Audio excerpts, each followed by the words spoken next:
کس لیے ہو رہی ہے ڈیڈ کی خدمت؟ سلطان صاحب مسکراتے ہوئے پوچھے۔ اوف ڈیڈ، آپ کیا سمجھتے ہیں میں اپنا کوئی مطلب نکالنے کے لیے ہی آپ کی خدمت کروں گی؟ آپ میرے ڈیڈ ہیں، میرا فرض بنتا ہے۔ کیا بات ہے گڑیا، آج لگ رہی ہے میری بیٹی بڑی ہو گئی ہے۔ سلطان صاحب بولے تو ماہا شرما گئی۔ لے نہیں دباتی، خود ہی پین کلر کھائیے گا۔ وہ منہ بناتی واپس ان کے ساتھ آ کر بیٹھ گئی۔ سلطان صاحب پیار سے اس کے سر پر تھپکی لگائی۔ کل شام ہمیں تمہارے فاروق انکل کے گھر ڈنر پہ جانا ہے۔ مہاویرا کو اس رات کی بات یاد آنے لگی جب اسے ڈھیروں شرمندگی کا سامنا کرنا پڑا تھا۔ ڈیڈ، میں نہیں جاؤں گی، آپ خود جائیں، میں اور شرمندہ ہونا نہیں چاہتی، وہ ناراضگی سے بولی۔ مگر بیٹا، فاروق نے تمہارا اسپیشلی کہا ہے، میں کیسے اکیلا چلا جاؤں؟ نو ڈیڈ، میں نہیں جاؤں گی، بس کہہ دیا، وہ ضدی بنی۔ ماہا بیٹے دیکھو، ابھی تم پاپا کی اچھی بیٹی بن کر خدمت کر رہی تھی اور اب بات ماننے سے انکار کر رہی ہو، ایسے تو نہیں کرتی نا اچھی بیٹیاں۔ انہوں نے ماہا کو فل ایموشنل بلیک میل کیا۔ تو ٹھیک ہے، میری بھی ایک شرط ہے۔ وہ کیا؟ سلطان صاحب جھٹ سے بولے۔ میں وہاں ویسے جاؤں گی جیسے میں حقیقت میں ہوں، مجھے بالکل بھی فیک نہیں بننا۔ مگر بیٹا وہ کیا سوچیں گے، اس دن کیسے تھی اور اب کیسے ہے؟ سلطان صاحب پریشان ہوئے۔ ڈیڈ، انہوں نے جو بھی سوچنا ہو یا انہوں نے کچھ کہا تو یہ سنبھالنا میری ذمہ داری ہے، آپ بے فکر رہیں۔ سلطان صاحب خاموش ہوئے۔ سوچ لیں ڈیڈ، آپ کے پاس کوئی اور آپشن نہیں، ماہا بولی تو سلطان صاحب مسکرا دیے۔ جیسے میری گڑیا کی مرضی۔ انہوں نے مہاویرا کی شرط مان لی۔ تو ٹھیک ہے، میں جا کر اپنے لیے ڈریس سلیکٹ کرتی ہوں، آپ فریش ہو کر آئیں، پھر مل کر ڈنر کرتے ہیں، وہ صوفے سے اٹھتی ہوئی بولی۔ اوکے پاپا کی گڑیا۔ وہ اٹھے اور اپنے کمرے کی طرف چل دیے۔ رخسانہ اور صدیق صاحب اپنے کمرے میں بیٹھے تھے جب ذائشہ ان کے پاس آئی۔ صدیق صاحب نے اپنی بیٹی کے چہرے پہ پریشانی نوٹ کی۔ ذائشہ بیٹے، کوئی پریشانی والی بات ہے کیا؟ صدیق بولے تو رخسانہ نے بھی یہی سوال کیا۔ امی، ابو، میں نے آپ کو کچھ بتانا ہے، ذائشہ بمشکل بول پا رہی تھی۔ کیا بتانا ہے ذائشہ، بتاؤ بھی، رخسانہ بولی۔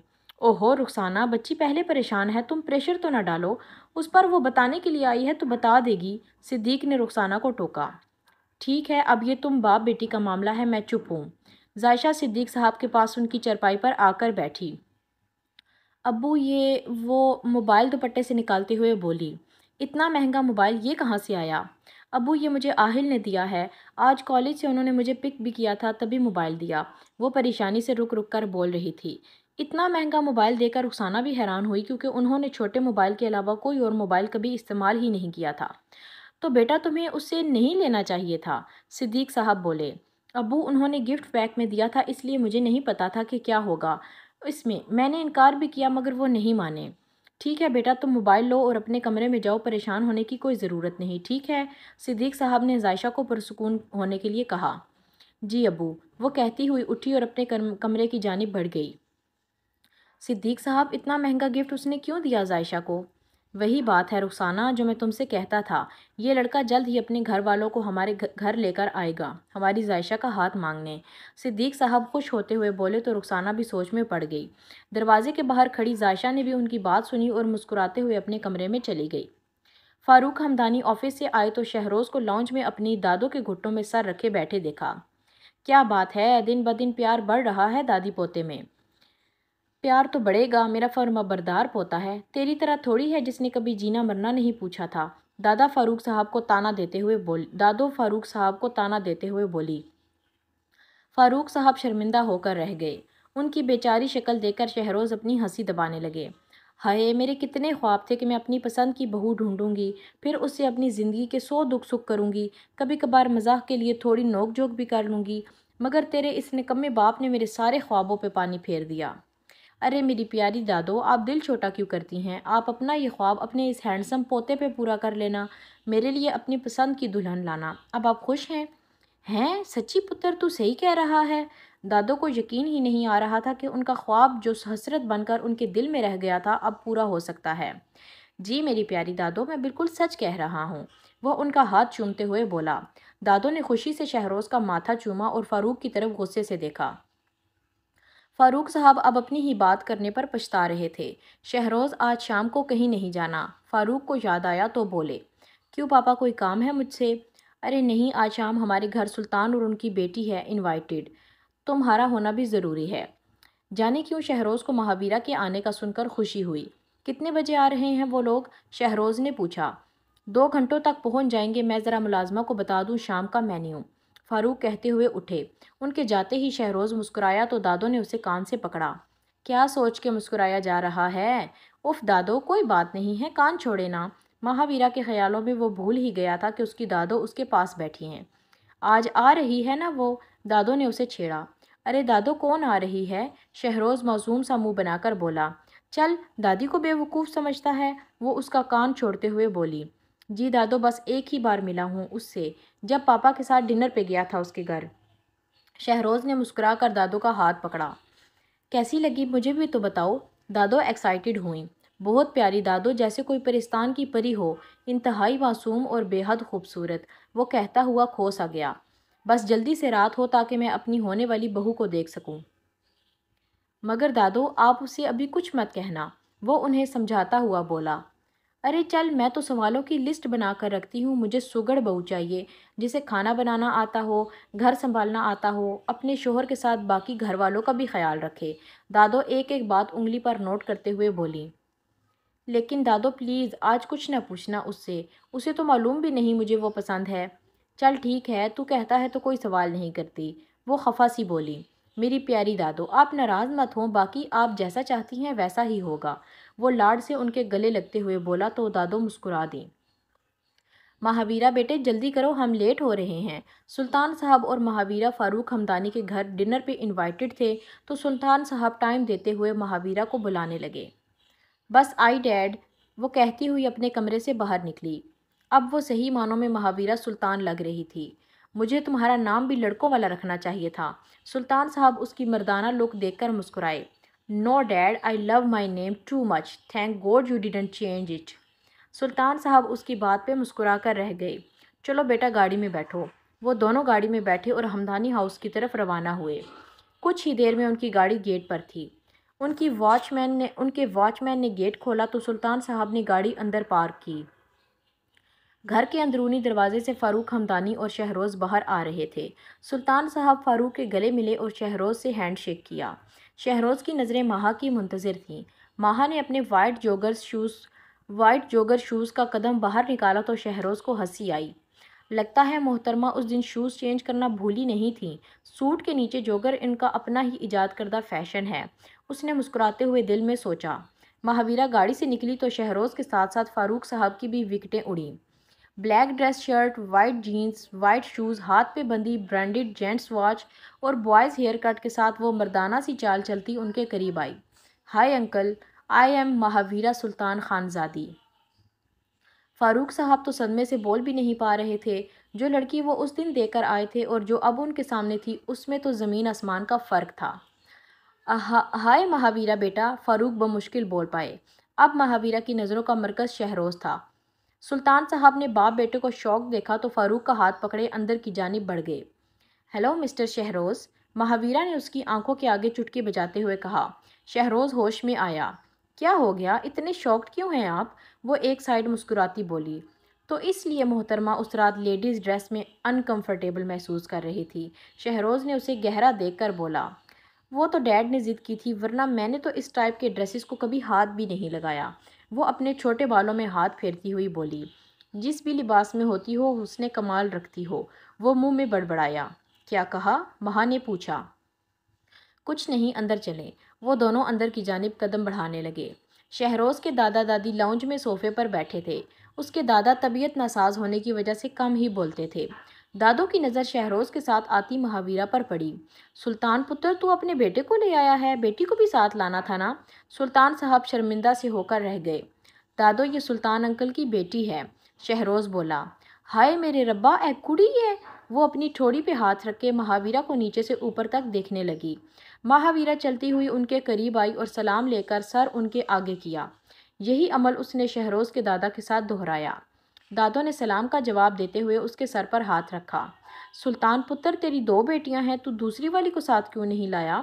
دادو، میں سلطان ہاؤس کی اکلوتی بیٹی ہوں، مہاویرا سلطان، مہاویرا ان کے پاس آ کر بولی۔ دادو شہروز کی طرف سوالیہ نظروں سے دیکھنے لگیں تو وہ نظریں جھکا گیا۔ پتر، تو ماشاءاللہ ہے تو بڑی سونی، پر تو نے اپنا یہ کیا حال بنا رکھا ہے؟ دادو حیرت سے پوچھنے لگی۔ ماہا ایک سائڈ مسکرائی تو شہروز نے اس کی طرف دیکھا۔ دادو میں بچپن سے ایسی ہی ہوں، میری ماں تو تھی نہیں جو مجھے پہننے اوڑھنے کا سلیقہ سکھاتی۔ ڈیڈ نے میرے لیے آیا رکھی تھی، آیا کبھی ماں جیسا پیار نہیں دے سکتی۔ ڈیڈ تو آفس ہوتے تھے اور میرے پاس ہوتے تھے آہل بھائی، بس ان کو دیکھ کر میں ضد کرتی تھی کہ مجھے ان جیسے کپڑے اور شوز پہننے ہیں۔ تب بچی سمجھ کر سب میری ضد پوری کرتے رہے، لیکن وقت کے ساتھ ساتھ میں اسی لباس کی عادی ہوتی گئی۔ مہاویرا اپنی بات پوری کر کے خاموش ہوئی۔ دادو اور وہاں بیٹھے سبھی لوگ اس کی بات سن کر دکھی ہوئے۔ دادو نے مہاویرا کا ماتھا چوما اور اسے پیار کرنے لگی۔ تیری ماں نہیں ہے پر دادو تو ہے نا؟ وہ ماہا کی تھوڑی پکڑے ہوئے بولی۔ ماہا نے دادو کی طرف دیکھا اور مسکراتے ہوئے ہاں میں سر ہلایا۔ فاروق دل ہی دل میں خود کو کوس رہے تھے کہ پچھلی بار جب وہ ان کے گھر گئے تھے تو اس بات کو برا بھلا بولا تھا۔ ان کے تو خیال میں بھی نہیں تھا کہ ماہا بھی لڑکوں کی طرح رہتی ہے اور اس کے پیچھے دکھ بھری وجہ بھی ہے۔ میرا خیال ہے ہمیں کھانے کی ٹیبل پر چلنا چاہیے، شہروز نے ماحول بدلنے کے لیے کہا۔ ہاں بھئی چلو، فاروق بولے تو سب اٹھ کر ٹیبل کی طرف چل دیے۔ ذائشہ تار سے کپڑے اتارنے کے لیے چھت پہ آئی۔ اس کے گھر کا دروازہ کھٹکا تو وہ چھت سے دیکھنے کے لیے آگے بڑھی۔ ہوا بھی بہت تیز چل رہی تھی۔ نیچے آہل اپنی گاڑی کے پاس کھڑا تھا۔ آہل کی اچانک نظر اوپر کی طرف گئی تو رخ بدلنا بھول گئی۔ خوبصورت مورت کے مانند چہرے پر کالی زلفوں کی لٹیں رقص کر رہی تھیں۔ آہل کی نظروں میں چاہت اتنی تھی کہ صدیوں اس مورت کو دیکھتا رہے اور دل نہ بھرے۔ رخسانہ بیگم نے دروازہ کھولا تو آہل کو چھت کی طرف دیکھتا پایا۔ ذائشہ کو معلوم ہو گیا تھا کہ اس کے گھر کا دروازہ کھل چکا ہے۔ وہ تیزی سے 2 قدم پیچھے مڑی۔ آہل بیٹا آپ، وہ اس کا دھیان ہٹانے کے لیے بولی۔ جی آہل ہوش میں آیا تو ندامت کا احساس ہوا۔ جی آنٹی میں آپ سے اور انکل سے ملنے آیا ہوں۔ اندر آؤ، رخسانہ اسے راستہ دیتے ہوئے بولی۔ آنٹی گاڑی میں کچھ سامان ہے میں اٹھا لوں۔ وہ مڑا اور گاڑی سے کچھ پیکس اٹھائے۔ آہل گھر میں داخل ہوا تو رخسانہ نے دروازہ بند کیا۔ آہل نے پیکس رخسانہ کی طرف بڑھائے۔ بیٹا یہ کیا ہے، یہ زحمت کیوں کی؟ بیٹا بھی بولتی ہیں اور زحمت کا بھی کہہ رہی ہیں، آہل نے کہا تو رخسانہ نے مسکراتے ہوئے اس کے سر پر ہاتھ رکھا۔ ذائشہ نیچے آؤ، رخسانہ نے آواز لگائی۔ آؤ آؤ آہل بیٹا اس کمرے میں آؤ۔ آہل خاموشی سے ان کے پیچھے چلتا ہوا کمرے میں داخل ہوا۔ ارے آہل بیٹا تم؟ صدیق اٹھ کر بیٹھے۔ السلام علیکم، کیسے ہیں آپ انکل؟ بالکل ٹھیک ہوں بیٹا، تم بتاؤ؟ آپ کے سامنے ہوں، آہل مسکراتے ہوئے بولا۔ اللہ تمہاری لمبی عمر کرے، ہم تمہارا ہی ذکر کر رہے تھے، صدیق صاحب بولے۔ ذائشہ سیڑھیاں اترتی ہوئی آئی، کپڑے رکھ کر کچن کا رخ کیا۔ امی کون آیا ہے؟ آہل آیا ہے۔ رخسانہ کو معلوم تھا کہ وہ چھت سے آہل کو دیکھ چکی ہے مگر اس بات کا ذکر نہیں کیا۔ مگر وہ کیوں آئے ہیں اور یہ پیکٹس میں کیا ہے؟ ان میں بہت سی قسموں کے فروٹس ہیں، رخسانہ ایک پیکٹ سے فروٹ نکالتی ہوئی بولی۔ ذائشہ کی چھٹی حس نے کام کیا، اس نے دل میں سوچا کہ کہیں آہل اس کے بارے میں بات کرنے تو نہیں آیا۔ ذائشہ سوچ کیا رہی ہو، آہل کے لیے چائے بناؤ؟ جی بناتی ہوں۔ اس نے چائے بنانے کے لیے چولہا آن کیا۔ رخسانہ کمرے میں آ کر بیٹھ گئی۔ آنٹی انکل میں آپ سے کچھ ضروری بات کرنے آیا ہوں، آہل ہچکچاتے ہوئے رک رک کر بولا۔ صدیق صاحب جان گئے کہ آہل کیا بات کرنے آیا ہے مگر خاموش رہے۔ رخسانہ بھی آہل کی طرف متوجہ ہوئی۔ ہاں بیٹا کرو، کیا بات ہے؟ رخسانہ بولی۔ آنٹی میں یہ کہنا چاہتا ہوں، آہل کے چہرے سے گھبراہٹ واضح ہونے لگی۔ بولو بیٹا کیا بات ہے، گھبرانے کی کوئی ضرورت نہیں ہے، صدیق صاحب نے آہل کو تسلی دی تاکہ وہ گھبرائے نہیں۔ انکل میں آپ کی بیٹی سے شادی کرنا چاہتا ہوں، میں اکیلا اس لیے آیا ہوں تاکہ میں آپ کی رضامندی جان سکوں، اگر آپ اس کے لیے راضی ہیں پھر ہی میں اپنی فیملی کو لے کر آؤں گا۔ وہ ایک سانس میں بولتا ہوا اپنی بات ختم کر گیا۔ صدیق صاحب کچھ دیر خاموش رہے اور رخسانہ کو تو اپنے کانوں پہ یقین ہی نہیں آ رہا تھا کہ آہل اتنی جلدی ان سے ذائشہ کی بات کرے گا۔ ہماری طرف سے بے فکر ہو جاؤ اور اپنے ماں باپ کو لانے میں دیر مت کرنا، صدیق مسکراتے ہوئے بولے تو آہل نے ان کی طرف دیکھا، اب اس کی سانسیں بحال ہوئی تھیں۔ تبھی ذائشہ ہاتھ میں چائے کی ٹرے لیے کمرے میں داخل ہوئی۔ آہل نے کن اکھیوں سے ذائشہ کی طرف دیکھا تو ذائشہ نظریں جھکا گئی۔ آہل نے چائے کا کپ اٹھایا اور ذائشہ کمرے سے باہر چلی گئی۔ تو بتاؤ کب لا رہے ہو اپنے امی ابو کو؟ صدیق صاحب بولے۔ انکل میری ماما میری چھوٹی بہن کی پیدائش پر اللہ کو پیاری ہو گئی تھیں، اب میری فیملی میں میرے ڈیڈ اور چھوٹی بہن ہی ہیں۔ بہت دکھ ہوا سن کر، اللہ ان کی مغفرت فرمائے، صدیق بولے تو رخسانہ اور آہل نے آمین کہا۔ آہل نے چائے کے کچھ گھونٹ پیے اور ٹیبل پر رکھ کر کھڑا ہو گیا۔ مجھے اب اجازت دیں۔ ارے بیٹا چائے تو پی لو، رخسانہ بولی۔ آنٹی چائے میں نے پی لی ہے، اب مجھے چلنا چاہیے۔ ٹھیک ہے آہل بیٹا، اللہ تمہیں خوش رکھے۔ رخسانہ جاؤ آہل کو دروازے تک چھوڑ کر آؤ، صدیق رخسانہ کو بولے۔ وہ ہاں میں سر ہلاتی اٹھی اور آہل کے پیچھے چل دی۔ آہل کمرے سے باہر نکلا تو زائشہ کے کمرے کی طرف دیکھا، وہ دروازے کے پاس ہی کھڑی تھی، جیسے وہ بھی اس کی ایک جھلک دیکھنے کی منتظر ہو۔ آہل نے شدت بھری نظروں سے اسے دیکھا تو وہ دروازے کے پیچھے چھپ گئی۔ آہل اس کی اس ادا پہ مسکرایا اور باہر کے دروازے کی طرف قدم اٹھائے۔ وہ رخسانہ کو اللہ حافظ بول کر اپنی گاڑی میں بیٹھ گیا۔ رخسانہ نے دروازہ بند کیا۔ وہ خوشی سے پھولے نہیں سما رہی تھی کہ ان کی بیٹی اتنے اچھے اور امیر لڑکے کی بیوی بنے گی۔ ادھر صدیق صاحب نے بھی اللہ کا شکر ادا کیا کہ انہیں زیادہ انتظار نہیں کرنا پڑا۔ کھانے سے فری ہو کر سلطان اور فاروق آپس میں باتیں کرنے لگے۔ شہروز نے مہاویرا کو لان میں گھومنے کا کہا تو سلطان صاحب نے بھی مہا کو شہروز کے ساتھ جانے کا کہا۔ اب وہ دونوں لان میں چہل قدمی کر رہے تھے۔ دونوں کے درمیان خاموشی تھی۔ شہروز کی نظریں بار بار اس کو دیکھتیں۔ اسے مہاویرا اس لک میں بھی حسین لگ رہی تھی۔